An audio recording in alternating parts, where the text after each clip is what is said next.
সপ্তম শ্রেণীর সুপ্রিয় শিক্ষার্থী, আজকে আমরা তোমাদের ইংলিশ টেক্সট বুক থেকে ইউনিট 4 লেসন 8 বিস্তারিত বাংলা অনুবাদ সহকারে আলোচনা করতে যাচ্ছি এবং লেসনের সাপেক্ষে যতগুলো প্রশ্ন আছে আমরা প্রশ্ন উত্তরগুলো শিখব। সুপ্রিয় শিক্ষার্থী, অলরেডি আমরা লেসন 8-এর দ্য হোম মেকার 1টা আলোচনা করেছি। তো আজকে আমরা আলোচনা করব দ্য হোম মেকার 2। হোম মেকারের বাংলা অর্থ হচ্ছে গৃহকর্ত্রী। Read and try to find out why Nasma and Joynul are quarreling. তো এখানে পড়ো এবং কারণ খোঁজার চেষ্টা করো নাসমা এবং জয়নুল কেন ঝগড়া করছে। One day Joynul looked for work in his village and in the next village. একদিন জয়নুল তার গ্রামে এবং পরবর্তী গ্রামে অর্থাৎ পরের গ্রামে কাজ খোঁজাখুঁজি করছিল, অর্থাৎ কাজের অনুসন্ধান করছিল। But his luck did not favour him, কিন্তু তার ভাগ্য অনুকূলে ছিল না। He was angry with everybody.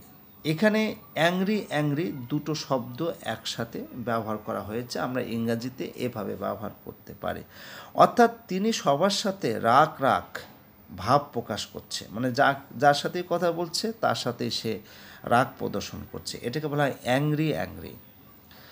When he was back home, Nasma failed to serve his meal.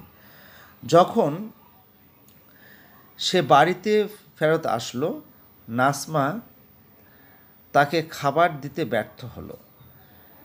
That made him shout at Nasma. এজন্য সে নাসমার প্রতি চিৎকার করলো। When he was back home, Nasma failed to serve his meal. যখন সে বাড়িতে ফেরত আসলো, নাসমা তাকে খাবার দিতে ব্যর্থ হলো, অর্থাৎ নাসমা তাকে খাবার দিতে পারেনি। That made him shout at Nasma. এই যে তাকে খাবার দিতে পারলো না, এই জন্য সে নাসমার প্রতি শাউট করলো, অর্থাৎ চিৎকার করলো। I had a severe headache and a fever, said Nasma. Nasma বলল যে আমার প্রচণ্ড মাথা ব্যথা ছিল এবং জ্বর ছিল। জয়নুল ওয়াজ ট্রেমলিং উইথ অ্যাঙ্গার। জয়নুল কিন্তু রাগে কাঁপছিল। মানুষ কিন্তু বেশি রেগে গেলে কাঁপে, তার শরীর কিন্তু কাঁপে। তো জয়নুলের অবস্থা কিন্তু এরকম, জয়নুল কিন্তু রাগে কাঁপছিল। The cooking is almost done.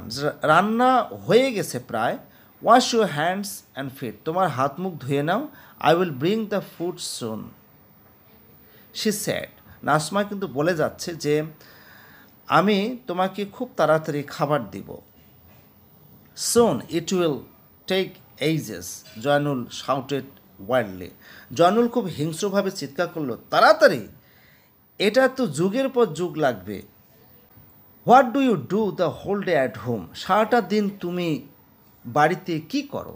I work and earn money to run the family. পরিবার চালানোর জন্য আমি কাজ করি এবং টাকা উপার্জন করি। You can't even cook my meals in time.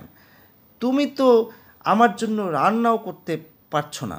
এটা কিন্তু জয়নুল অভিযোগ করছে তার ওয়াইফের কাছে। হ্যাঁ, এরপরে তার ওয়াইফ বলছে I don't earn money but I also run the family, যে আমি টাকা উপার্জন করি না কিন্তু আমি পরিবার চালাই। I do all the work at home, আমি বাড়ির সব কাজ করি। কুকিং, রান্না করি, ক্লিনিং, পরিষ্কার করি, ওয়াশিং, ধৌত করি, হাস্কিং, ধান ভানি, taking care of the children, everything. বলা হচ্ছে যে আমি শিশুদের অর্থাৎ ছেলে মেয়েদের আদর যত্ন করি, খোঁজখবর রাখি, এভরিথিং, এভাবে সব কিছু করি। সেইড নাসমা বলল, remember you work for money but my work in the home can make the family stick together and make it happy. মনে রাখো যে তুমি টাকার জন্য কাজ করো, কিন্তু আমার কাজটা বাড়িতে ফ্যামিলিটাকে অর্থাৎ পরিবারটাকে একত্রিতভাবে বেঁধে রাখতে পারে এবং সুখী করতে পারে। So both types of work are equally important. তাই দুই ধরনের কাজেই কিন্তু সমানভাবে গুরুত্বপূর্ণ। Never before has Zainul thought about this things. তো জয়নুল কিন্তু কখনোই আগে এই সমস্ত জিনিসগুলো ভাবে নাই। হি ফিলস গিল্টি, সে কিন্তু অপরাধবোধ অনুভব করলো। Never before has he looked at Nasma with so much admiration and gratitude. সে কখনোই নাজমার প্রতি এতটা প্রশংসা এবং মহানুভবতা সে কখনোই পায়নি বা দেখেনি। তো এখন এই প্যাসেজের সাপেক্ষে যে সমস্ত এমসিকিউ আছে আমরা সেগুলো এখন পড়ার চেষ্টা করি, উত্তরগুলো খোঁজারও চেষ্টা করি। প্রথম প্রশ্ন হলো, Zainul was angry with everybody because. Zainul সবার প্রতি রাগান্বিত ছিল, সবাইকে সে রাগ দেখাচ্ছে কারণ he was looking for work in his village in the next village.